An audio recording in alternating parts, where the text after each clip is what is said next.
Welcome to the Wounds of the Faithful podcast, brought to you by DSW Ministries. Your host is singer, songwriter, speaker, and domestic violence advocate Diana Winkler. She is passionate about helping survivors in the church heal from domestic violence and abuse and trauma. This podcast is not a substitute for professional counseling or qualified medical help. Now, here is Diana. Welcome back, folks, to the Wounds of the Faithful podcast. We are continuing our study on deconstruction. Now, I'm not going to review any of it because it's a lot. It was a lot to go through. I am going to just jump into where we left off.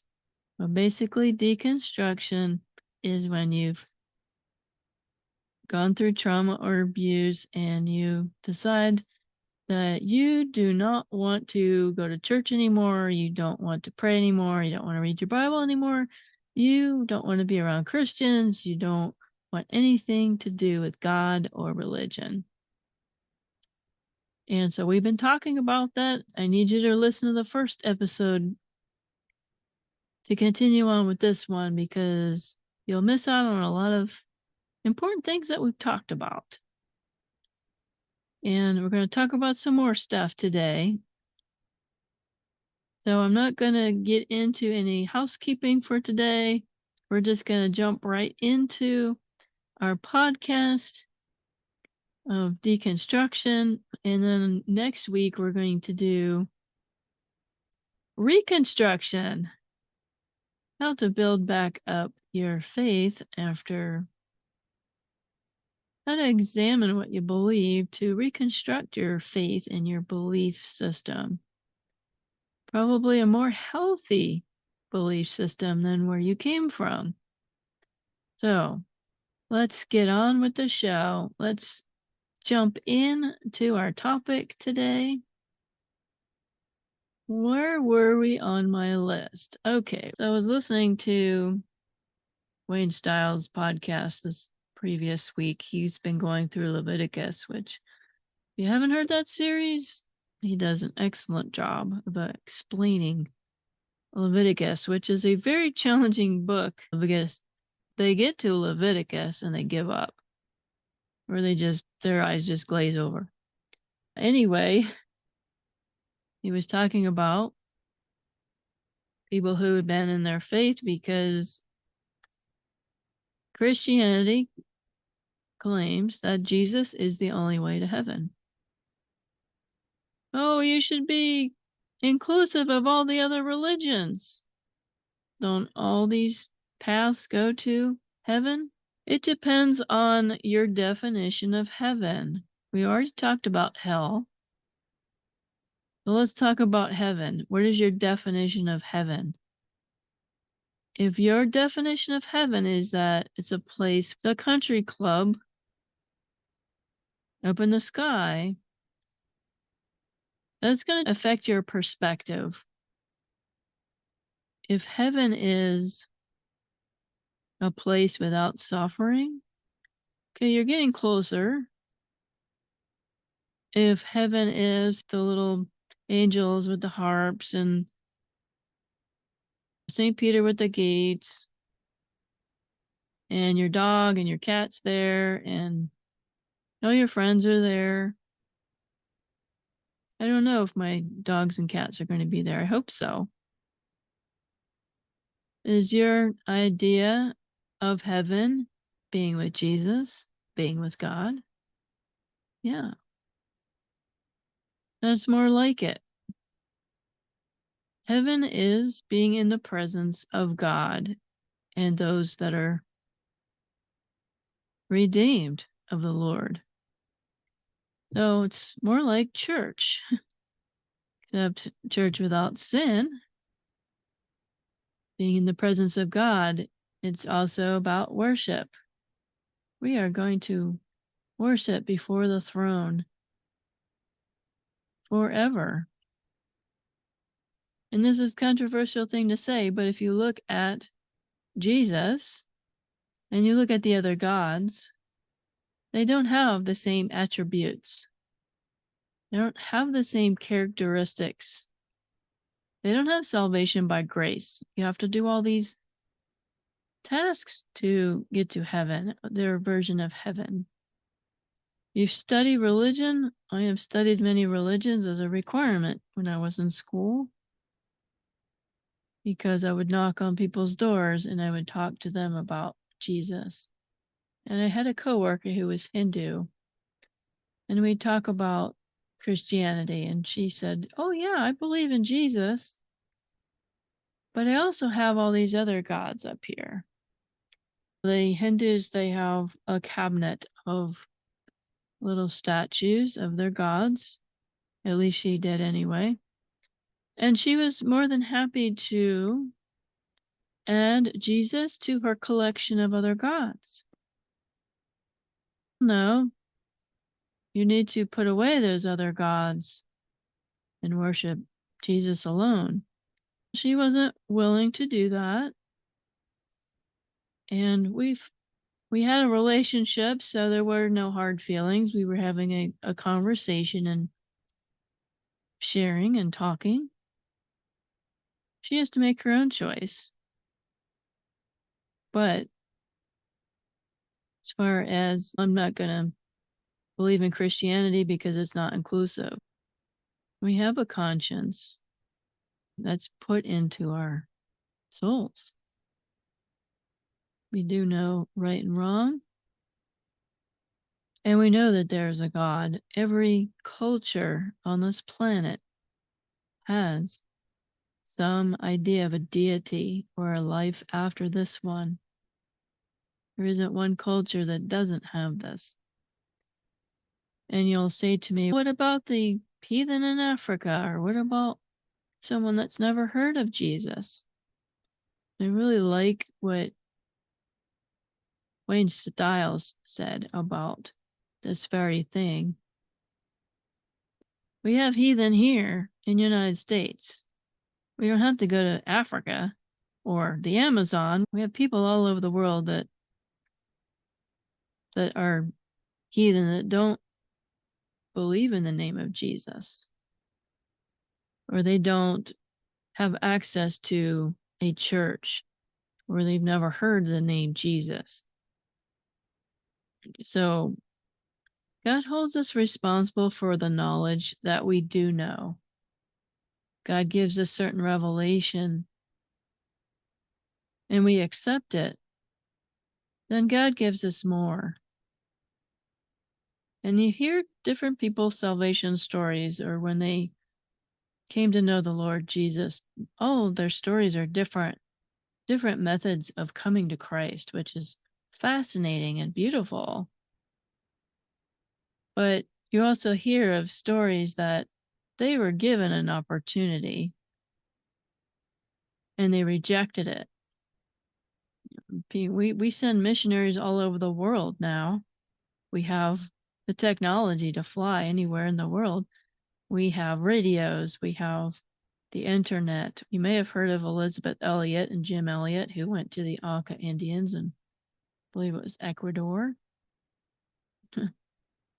They've never seen a church. They never heard the name of Jesus until they came there. And I won't go through their whole story, but even when Jim was martyred and others, his other missionary friends were also murdered by the Indians, their wives came back. Their wives came back to continue their husband's work. And there is a Christian presence there in that community. I was a missionary for 13 years, and people said, tell me that all the time. This people group has never heard of Jesus. How about you going and telling that people group about Jesus? Oh, it's too hard. It's the whole list of excuses. Why isn't your neighbor a Christian? Have you gone over there to talk to them? Develop a relationship with your neighbor? And God gives us the command to tell others about Jesus. And the reason why somebody hasn't heard about Jesus is maybe because we haven't told them. But back to being responsible. It says in Scripture that God puts into each of us conscience. God puts into each of us knowledge that this world is created by God. It didn't just happen automatically. There is a creator. That is also in every people group on this planet. The religions have a deity, a creator. Now, I don't know God's methods or his ways, but I have heard stories of people that have believed in the revelation that God has given to them. And God sends more. They'll send a missionary, they'll send a radio, they'll send books. God will send something to give them more information. God knows our hearts. God knows their hearts. You're responsible for accepting the information, the revelation that God gives you right now. If you're rejecting it, is God going to give you more? He doesn't have to. You reject him, he may not send any more.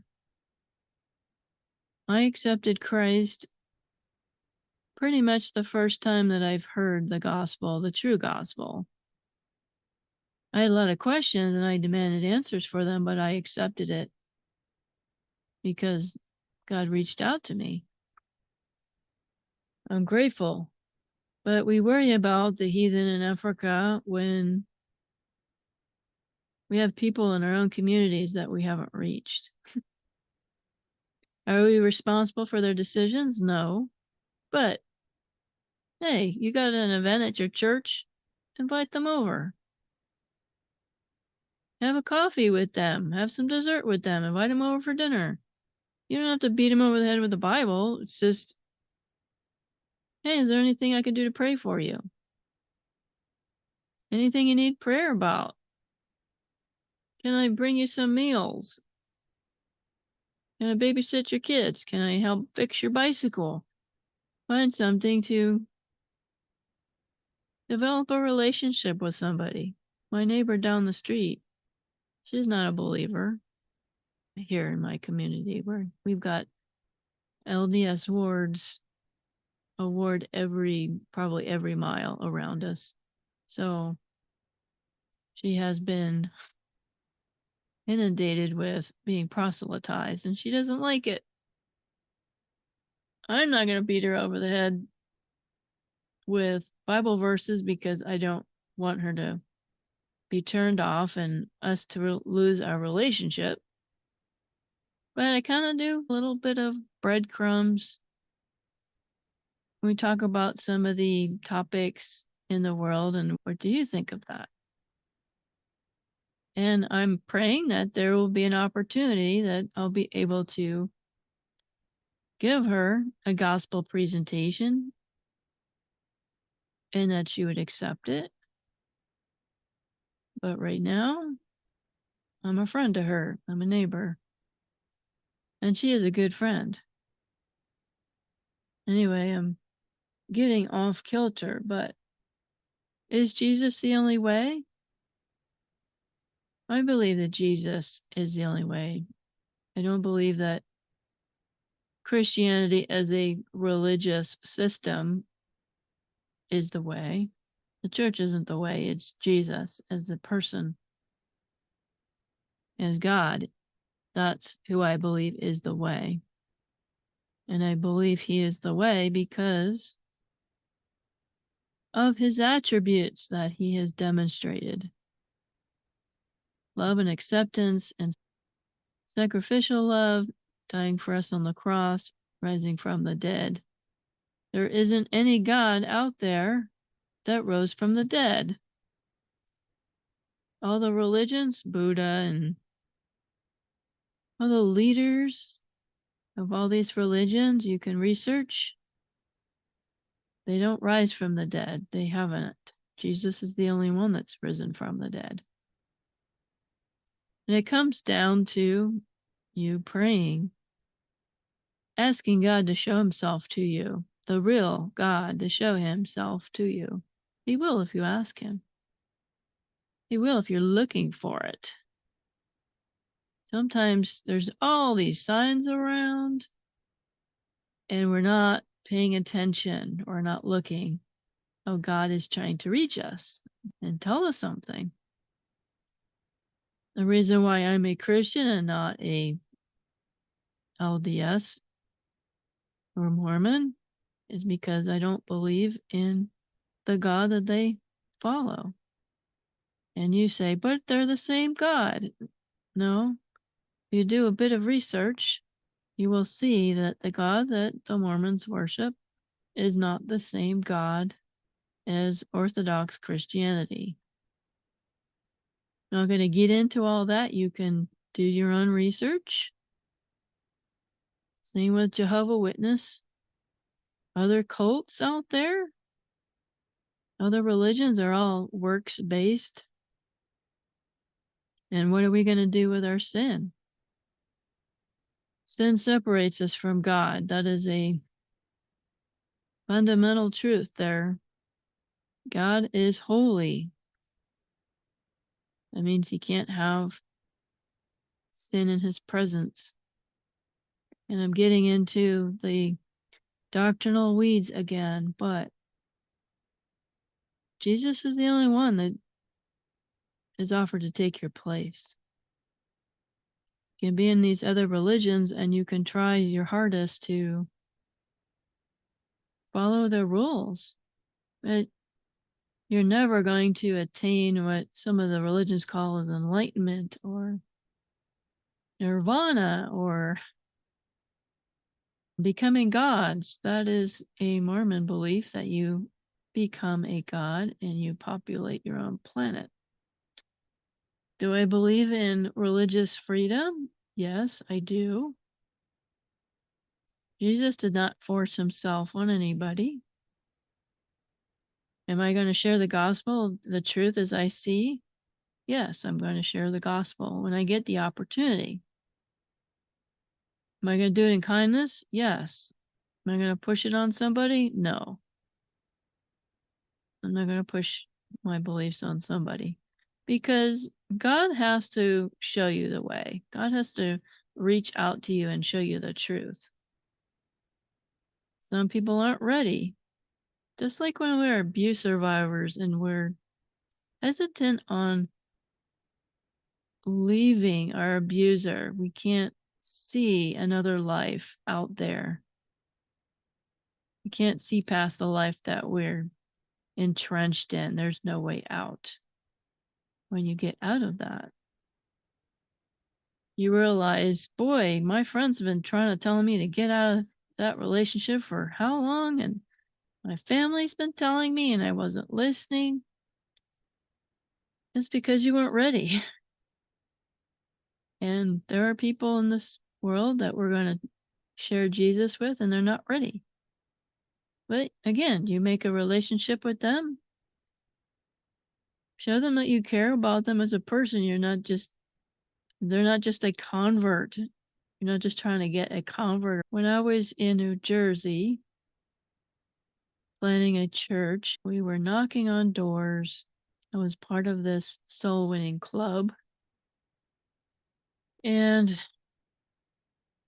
the soul winning club was called the Foster Club. And it basically, the women would teach each other how to go knock on doors and tell others about Jesus. And we would memorize what we would say when we'd knock on the door.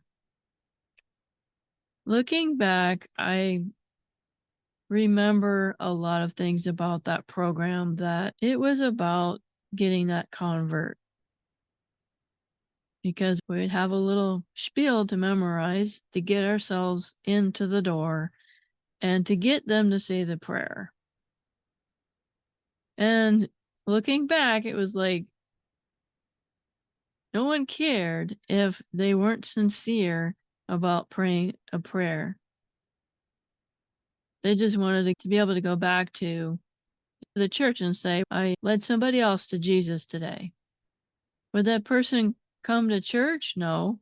Would that person ever get baptized? No. We would go back and try and what we call disciple them.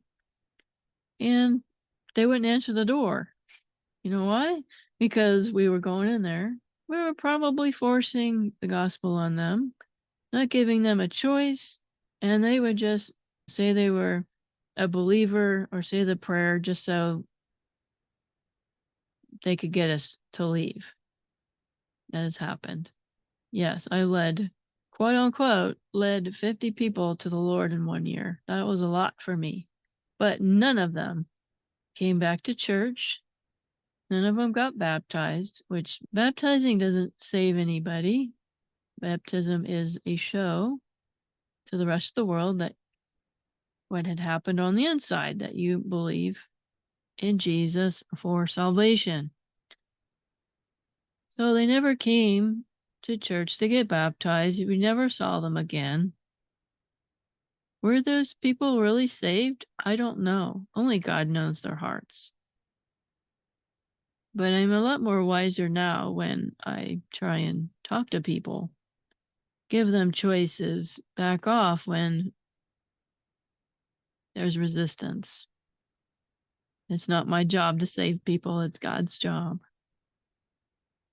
You have to decide what you believe, and if you're smart, you are able to tell somebody why you believe the way that you do.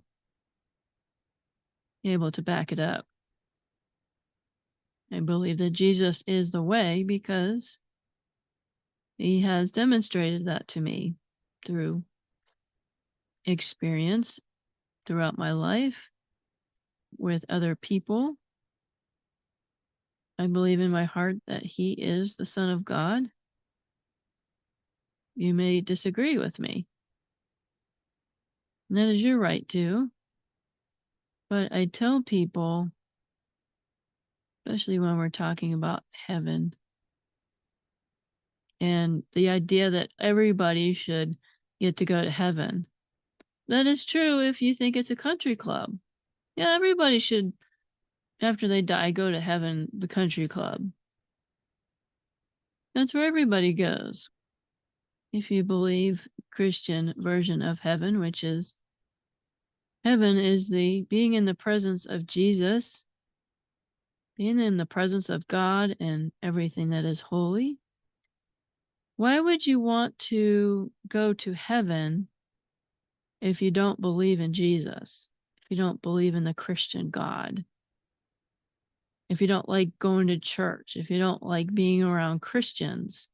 Why would you want to go to heaven? Because that's what it is. Heaven is not a country club. It is being in the presence of God. If you are not a believer, you would go to the heaven that your particular religion describes. You would not go to Christianity's heaven. I hope that makes sense for you when I say that. I got people that don't want anything to do with me because I'm a Christian. They don't want anything to do with church, but they want to go to heaven, or they say, I'm a good person, I'm going to go to heaven. God said that nobody is 100% good. And that's what the requirement is to go to heaven. Without Jesus, as you are 100% good, you are 100% obeying all of the commandments of God, which we already stated. It is impossible to keep all of the commandments, all of the laws. That's why we need Jesus. So being a good person isn't good enough. Even if we're 95% good, we still have that 5% sin that we have to deal with. Every single one of us. So at least be honest if you're stating, I don't want anything to do with church or Christians or God on this planet, in this life, but I want to go to heaven when I die. It doesn't make logical sense. And we already talked about how if you don't accept Jesus, then you are separated from God. If you don't believe in any of Christianity's beliefs, then you can't expect to go to the Christian's heaven. So, probably beat that to death, but I felt that it was important. Let me see if there's anything on my list that I had forgotten. Let's talk about the treatment of women.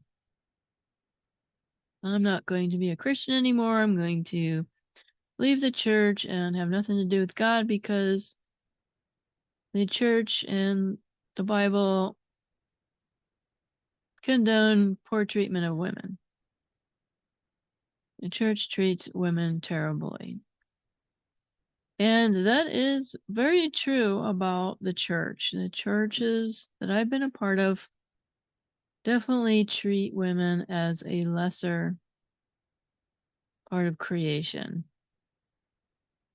And that's wrong because if we look at Jesus' life, he was very good to women. Why I tell you to read your Bible, read the Gospels. Pay attention to how he interacts with women. He cares for women. He loves them. He gives them things to do. They evangelize for him. I'm not going to get into the whole doctrine of all the doctrines that are connected with this, but yeah, there's definitely churches that women have no rights. I came from one of those denominations.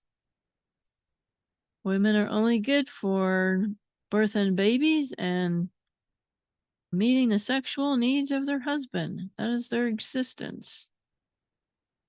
And while I certainly believe in marriage, I'm married myself, and I believe in children, if you want those, if you want to raise children, that is a holy thing, marriage and children. But treating a woman like a slave with no options or no choices, not treated as an equal in the marriage, is wrong. There's a lot of scriptures that, if you're not looking at the context of the community where it takes place, then you'll get the wrong interpretation. Like the one about modesty, that the women need to be modest. If you look in the context of that, who is that passage speaking to? It was speaking to the Gentiles. These were not Jews. These were rich, wealthy women. And they would have these elaborate robes and elaborate hairstyles. Because, see, everybody wore the same thing. They wore the robes in biblical times. They didn't really variate that much. But the women, they would have these elaborate hairstyles and jewelry and stuff, and they needed the servants to do their hair. It was a show of wealth that you had all this money and you could afford these beautiful clothes and you could afford to have a servant do your hair and you could afford these jewels.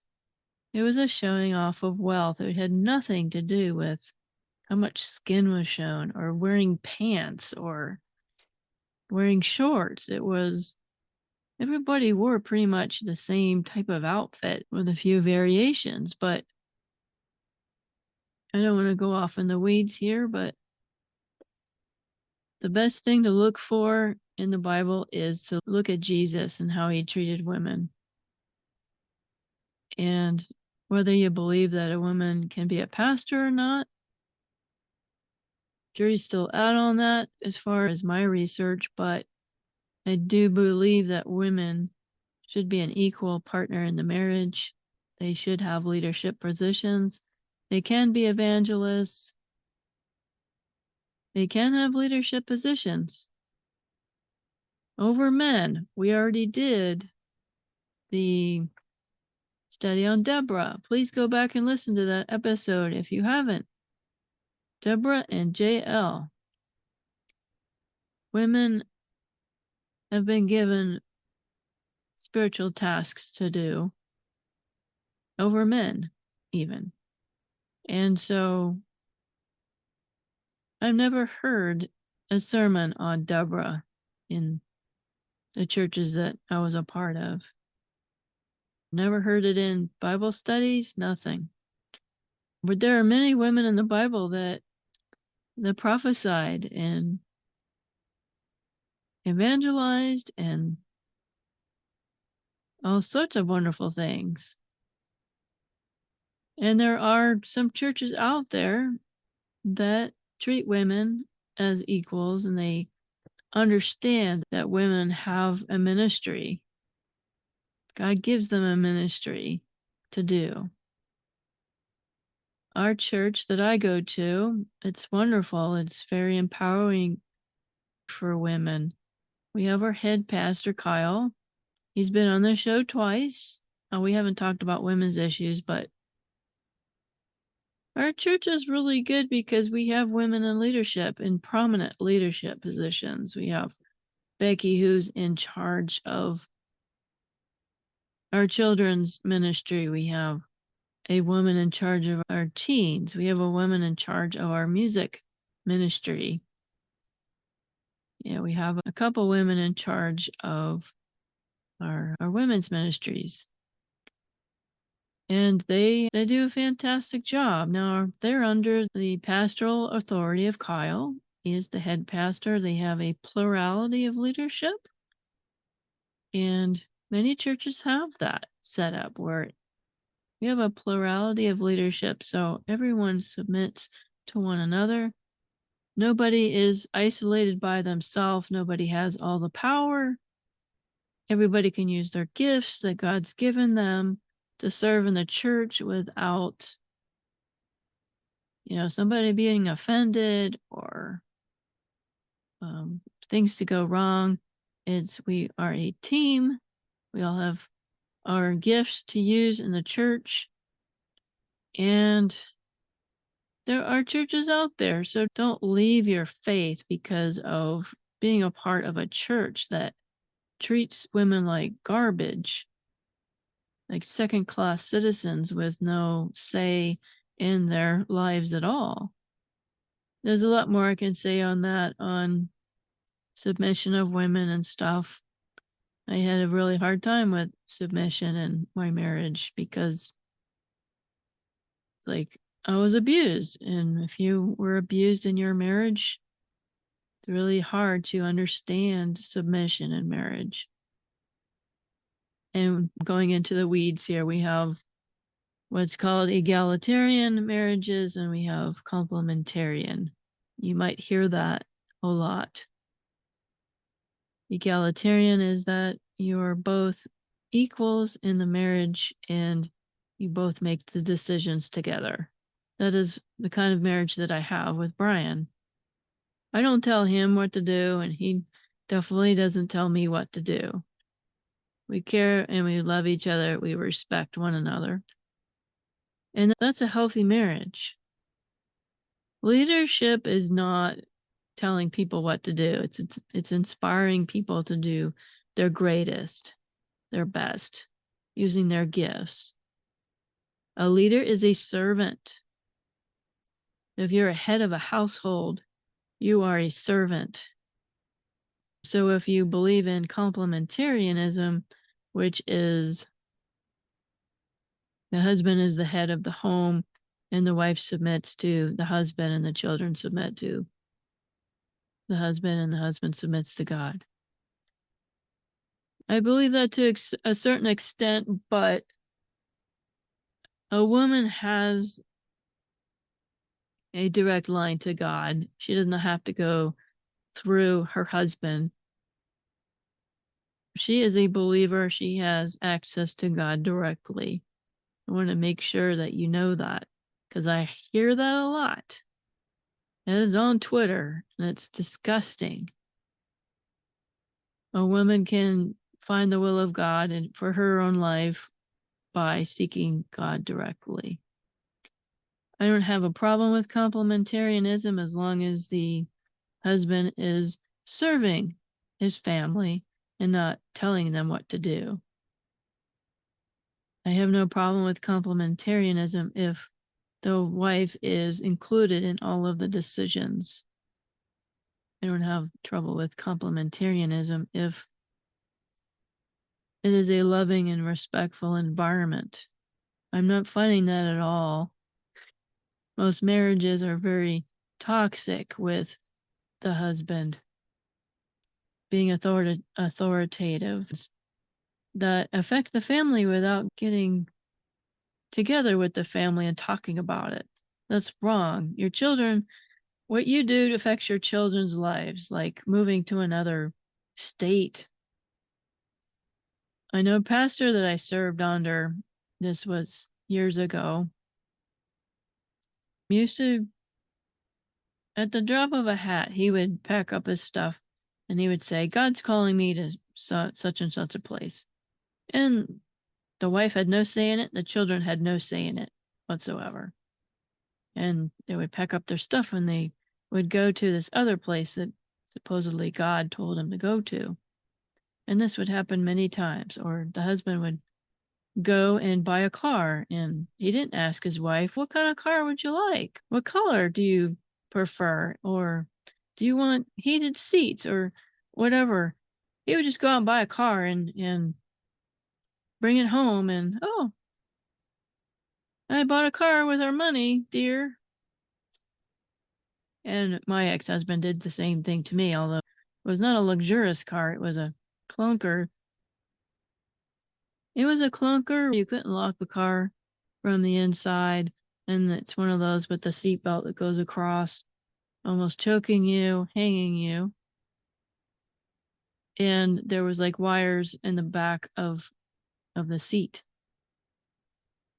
And my ex called me up and said, oh, I'm gonna buy this car. It's a good deal. It's only $500, or I forget how much it was. And it looks like it drives really good. And I said, I don't like a stick shift. He said, well, I'm gonna buy it anyway because it's a good car. It's a good deal. And he brought it home even though I told him I didn't want to drive it. Meanwhile, he bought a brand new car and that's what he got to drive, was the Passat. Fortunately, the car blew up. The engine blew up or something, and maybe that was God rescuing me from this terrible car that it was miserable to drive. And I said, I'm going to drive the new car to work, and that was it. Anyway, probably talked too much about that, but what else is on this list? I'm going to touch very quickly because I don't want to go too far on this. Let's see, genocide. A lot of people use genocide in the Bible as reasons for not believing in God anymore or not wanting to follow him anymore.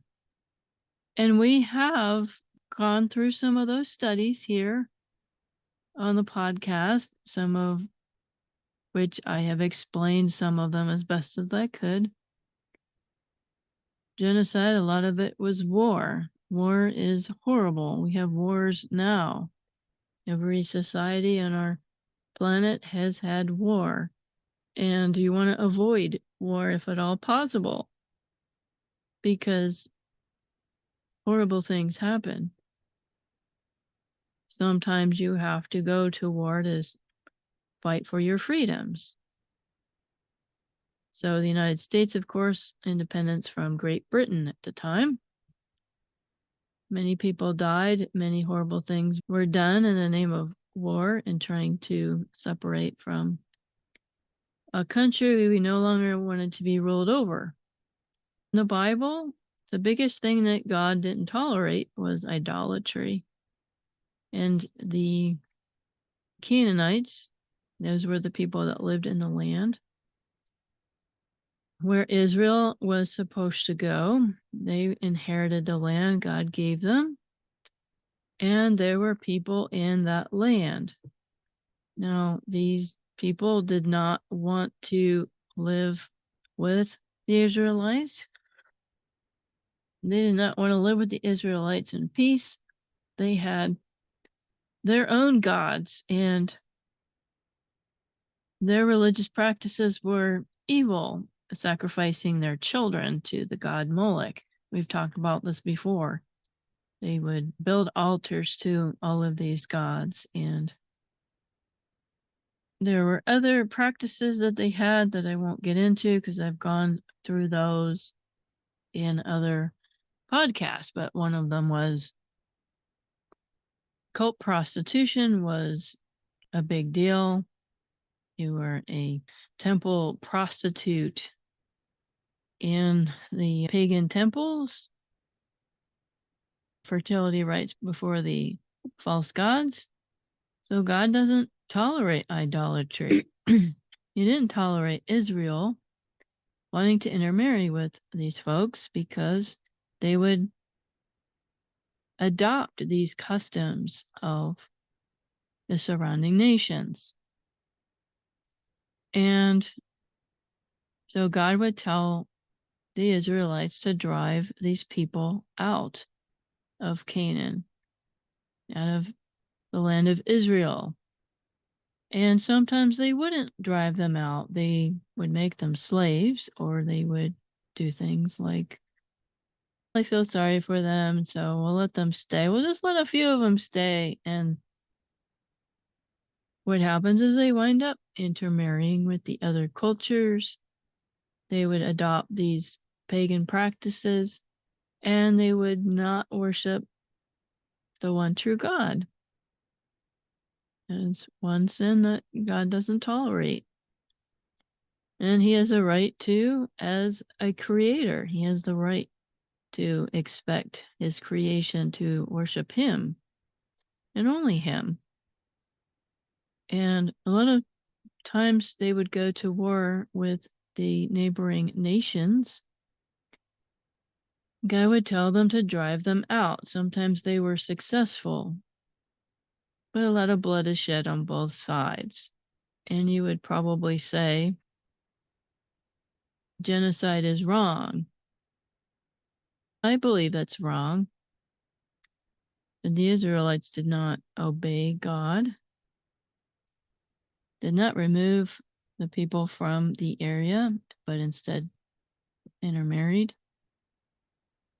We went to war with Germany, World War II. Actually, with the Nazis. The Axis powers, Italy, Germany, and Japan, who are our enemies. And if you know anything about history, the Nazis exterminated many people. The Jews, homosexuals, and gypsies, and handicapped or disabled people didn't deserve to live. And they would either put them in concentration camps where they would work until they died, or concentration camps used gassing, and they were put into ovens. And Mussolini was evil, Hitler was evil. So if they would have occupied the United States, we weren't at war with the people themselves, the Germans, the Japanese, or the Italians. We were at war with the evil system. But if they would have occupied the United States, like they occupied the other countries, we wouldn't tolerate that. We would not want the Nazis to come in and infiltrate our society where they would start executing people. We'd drive them out just like the other countries had to do. One of my favorite movies is Enemy at the Gates, and it shows the Russian side of the war. Believe it or not, Russia was our ally in World War II. But Stalin would make their women and young children even fight. Yeah, it shows the horrible things that you have to do when you're at war. But they had to fight and get rid of the Nazis. So it's kind of a similar thing with Israel, that they had to drive out. They had to fight the inhabitants in the land because evil, their leaders were evil. Were there people of foreign nations that converted to believing in the God of Abraham, Isaac, and Jacob? Yes, there were. Of course, we already talked about Rahab, and most scholars believe that she converted to be a believer. If you remember Ruth and Boaz, Ruth was a Moabite. She was not an Israelite. She, if you look into the history of the Moabites, they were not believers in the one true God. And when her husband died and her sister-in-law's husband died, they were going back with their mother-in-law, who also lost her husband, and they were coming back to Bethlehem to see if they could find a new home so they don't starve to death. And Ruth is the one that became a believer, and she is in the lineage of Jesus. And so is Rahab. She's in the lineage of Jesus as well. So you can't say that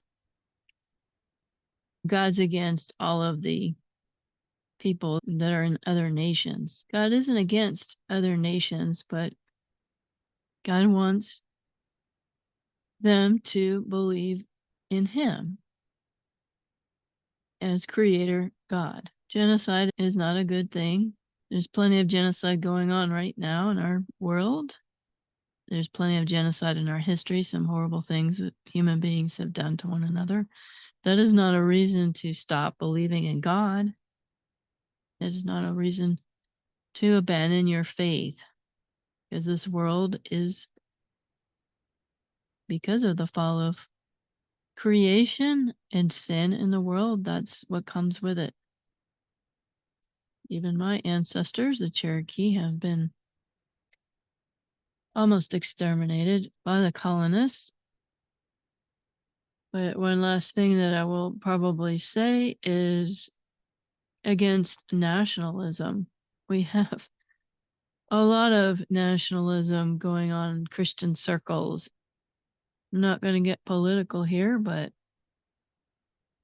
the idea that the United States is a continuation of Israel and we have to force everybody to be Christians, and that the United States is the only country that God is blessing.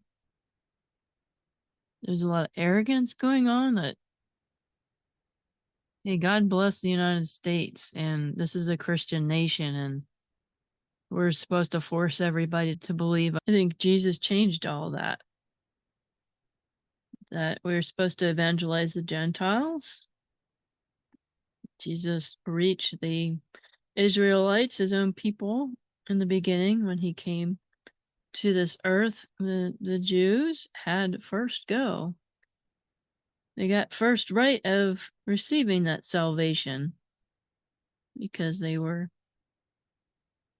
descendants of Abraham. But when the Jewish people rejected salvation in Jesus, they did not believe he was the Messiah, then Jesus opened it up for the Gentiles. Hey, if you're not going to accept, I'm going to open up the salvation to the opportunities to the Gentiles also. And that's what would happen.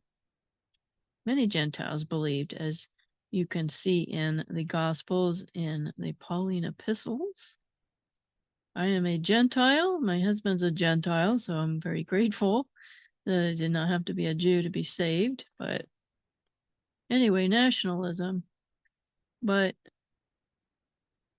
God told us to evangelize the whole world, and whoever believes in him shall be saved. And whatever country seeks his face is blessed. There are Christians in other countries that you will meet that will blow you away. And those that are listening that are from other countries are not in the United States, you're probably laughing. It's like, yeah, we're the real deal. We're Christians. We love Jesus. We're not in the United States, and God's blessing us. And it's arrogant to think that the United States is Israel. The United States is not Israel, and we don't have the promises of Israel. The commands that were given to Israel are not for the United States. And fun fact here, the United States is not mentioned in biblical end time prophecy. And there are people that distort those views, and they distort Bible verses to make it say that the United States is in the end times and they're going to be the one on top. Nope. The Middle East is where it's going to be. Middle East is where it's at. So we should not be arrogant in thinking that other countries, the Christians there are not going to be blessed too, because that's the going scenario. If you listen to YouTube or Twitter, I am definitely patriotic. I am part of my country. This is where I was born. But other people that want to be part of our country, that are seeking to be successful and to raise their families in peace. And originally we came here for religious freedom. And our founding fathers based our Constitution on religious freedom.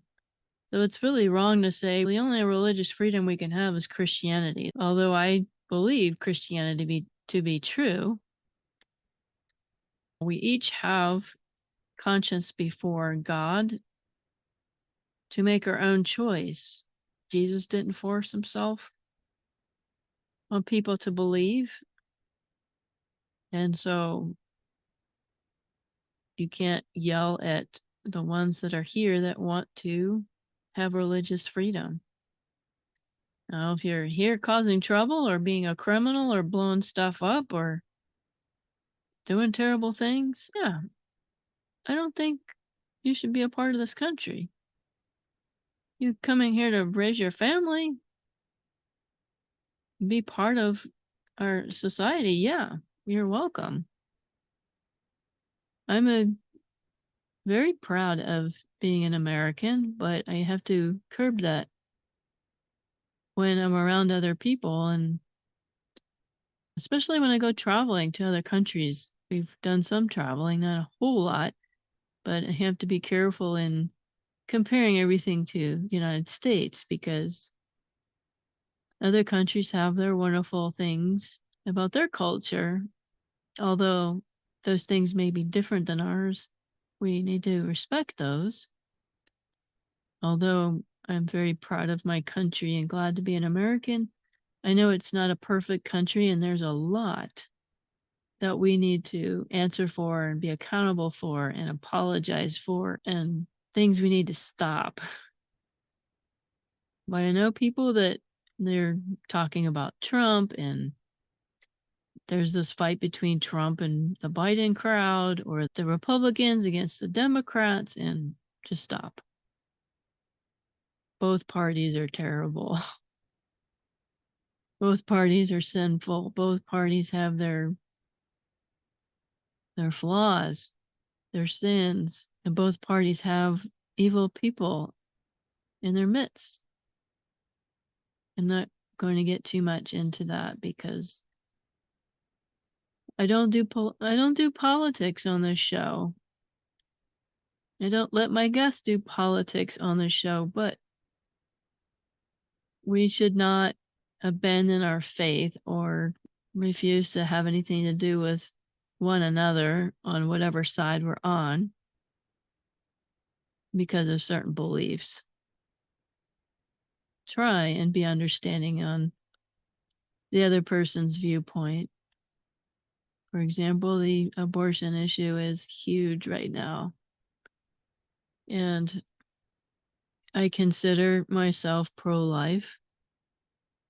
Recently, I have been looking at the other side. Not that I wouldn't be pro-life, but I recognize that there are people that have no choices, especially in the abuse advocacy that I'm in. I see the stories.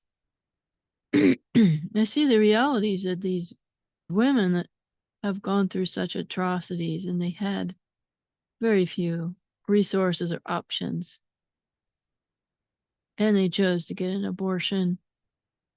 Some people choose to get an abortion because they don't have any support. I believe that we as believers should support those that get pregnant out of wedlock, unplanned pregnancies, or rape or incest. They should be supported. That is a huge problem. And I acknowledge that. So I feel that both sides have much to learn about one another. Should we be using abortion as birth control? No. But there are certain situations that there's some really terrible choices. There's some situations, and some of my guests you have heard there were no choices. And you know what? God forgives those that have to make those terrible choices. They don't want to do this. They're not trying to be rebellious against God, but they don't see any other way. There has to be grace for that. And sometimes the Christian severe right-winged group does not acknowledge that. Life is not neat and tidy and cut and dry. It's very messy and horrible sometimes. That's all I'm going to say about politics is be kind and nice to one another. Whatever's going on in this world, our job as Christians is to love one another, love our enemies, love our families, serve the Lord, serve one another. That is always God's will for us, regardless of what's happening around us, regardless of what's going on in our life. I hope you remember that. I'm going to close here soon. I did want to say that, yes, we mentioned the church sucks. I don't want to go back to church. I acknowledge reading the New Testament that the modern day church looks nothing like the church in the Bible. Study that for yourself. What did the church look like? But there are churches out there that are wonderful, who will accept you as you are, who will help you heal from this trauma that you've gone through. Are they perfect? No, my church is not perfect. We're, again, we are all sinners.